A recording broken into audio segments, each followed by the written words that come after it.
Hi, this is Elle and welcome to another video. Ang video natin ngayon is all about studio unit. Kung ano yung mga tips, lesson, or technique ng mga ginagawa ko kapag gumagawa kami ng studio unit. So, madami-dami na din tayong nagawa na ganong klaseng project. Kinumpile ko lahat ng project na nagawa natin and nilista ko lahat ng mga pwede kong ma-share sa inyo para ma-apply nyo rin sila sa kanya-kanya nyong space. And bago tayo mag-start, I wanna thank Skillshare for partnering with me for this video. Kung madalas kayo dito sa channel natin, I'm sure alam nyo na ang dami nating video na partner natin sila. And sobra talaga niyang useful. Hindi lang dahil sponsored pero as in sobrang useful ng platform nila. Meron silang thousands and thousands of classes. As in kung gusto nyo lang mag-improve ng skill nyo or mag-explore ng ibang skill, ganyan, nagre-range siya from cooking, plant care, graphic design, typography, arts, video editing, social media marketing, as in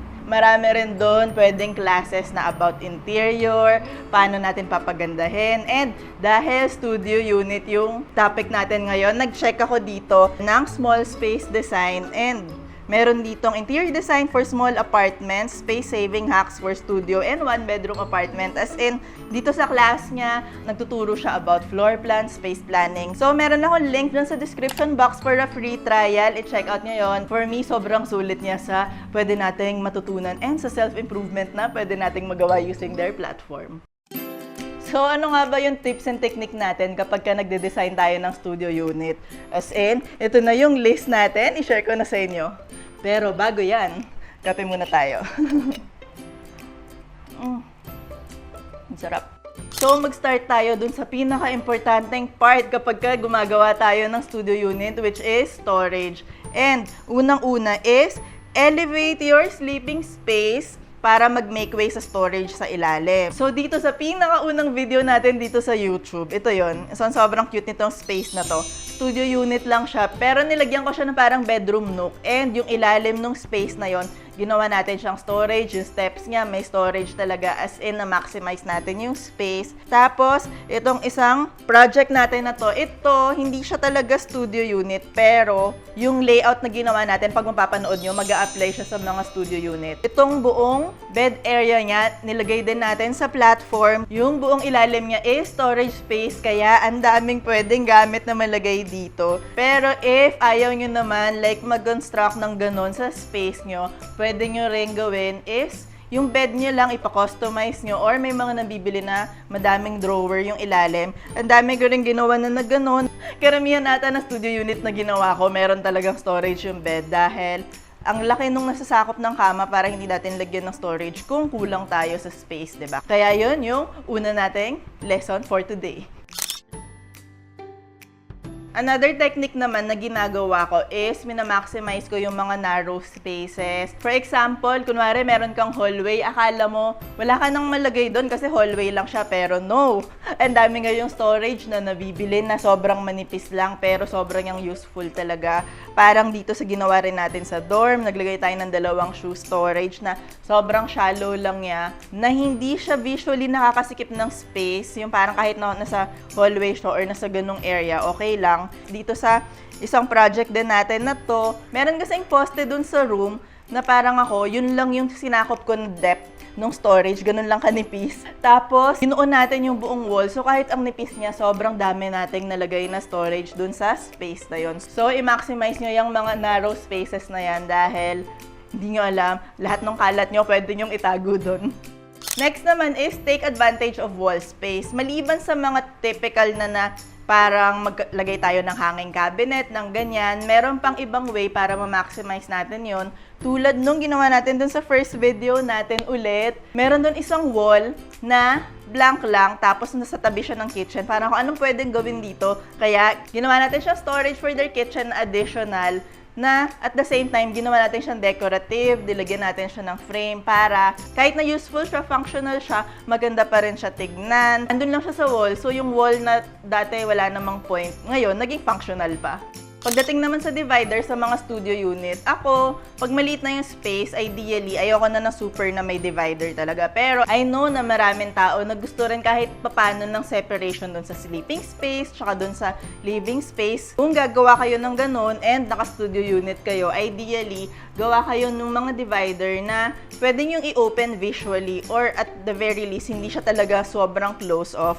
For example, itong isang ginawa natin na studio unit, sineparate natin yung bed, pero meron siyang parang window na mga opening. Visually, ang luwag pa rin tignan, hindi siya nakakaharang, and pwede nyo yung lagyan ng mga blinds kung gusto nyo magkaroon ng privacy. Pero kung mag-isa ka lang, pwede mong i-open and, di ba, ang aliwalas pa rin. Tapos, isang studio unit naman, hindi siya glass. Visually, sineparate lang natin yung space na parang merong grid na divider. So, nakikita mo na hiwala yung bed area, pero kapag ka nandun ka sa room, hindi siya nakasikip. Kung gagawa kayo ng divider, tingin din kayo ng ibang option na hindi siya fully closed. Para everyday, meron kayong feeling of space and maluwag dun sa unit nyo.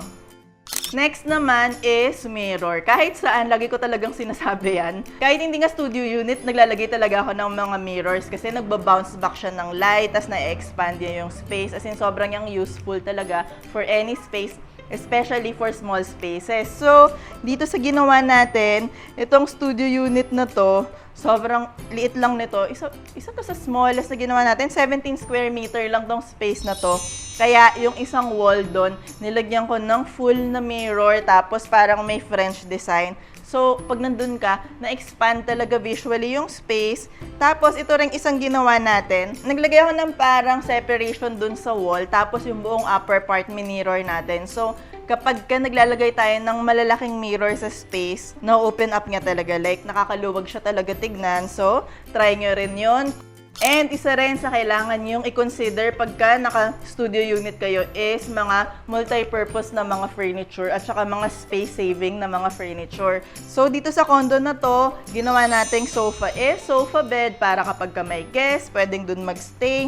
Tapos, dun naman ulit sa first video natin, sobrang favorite ko to. Diba, in-elevate nga natin yung bedroom area nila. So, kalahati ng storage, pero yung kalahati is a guest bed.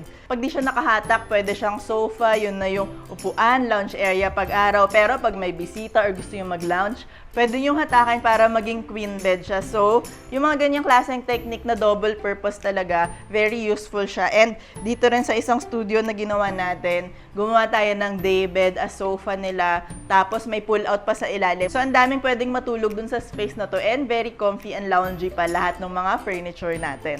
And isa rin sa mga space saving na pwede natin gawin is yung mga table. Kung ayaw nyo ng permanent na dining table, pwede naman tayong gumawa ng mga folding table. Tulad dito sa unit na to, nagawa lang tayo ng folding table na nakalagay dun sa wall. Or kung ayaw nyo magpagawa, may mga nabibiling table na pwedeng console lang, ganyan. Tapos, very useful kasi na-fold out nyo siya na pwedeng 2 to 3 seater hanggang 6 seater. Like, ang dami nating pwedeng option. So, kung mag-i-invest na rin naman tayo sa mga furniture or sa mga pieces, bilhin na natin is yung mas maraming use para mas sulit yung pagbili natin sa kanila.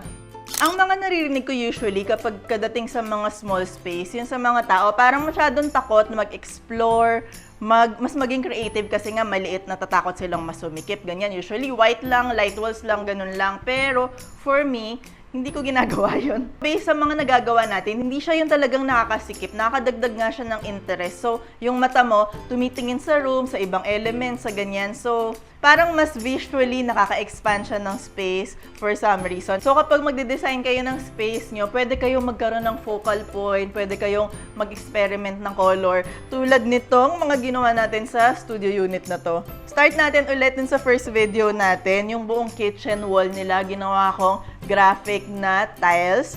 So, pagpasok mo, ang interesting ng space, hindi siya boring. Kahit na maliit yung space, wala, ang ganda lang yung tignan.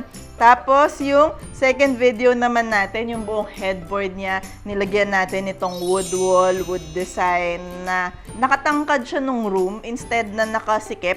Meron siyang ganong effect. Then, ito namang isang video, white lang siya, ang linis tignan, pero nag-accent wall tayo ng green na hindi natin binuo. Like, parang 3/4 lang ng wall yung pinaint natin. Nagkaroon ng additional interest yung space, pero at the same time, fresh pa rin and clean yan tignan. Tapos, itong space naman na to, Naglagay tayo ng wallpaper for texture. Tapos very contrasty siya dahil meron akong black, tapos may white, tapos may beige, may gray. Yung parang ang dami niyang texture tsaka colors. Pero overall, bagay sila lahat. As in, nakadagdag siya sa pag-elevate nung design ng space. Tapos dito naman sa dorm natin, ito ang liit din lang nitong space na to. Pero tinip natin siya ng white and nagdagdag tayo ng parang gray na accent dun sa isang bed and parang peach na accent dun sa isang bed. So, overall, cohesive pa rin siya, fresh pa rin siya, pero ganun nga, hindi siya boring. Tapos, itong 17 square M studio unit, talagang naging bold tayo pagdating sa color choices. Meron tayong orange, meron tayong green,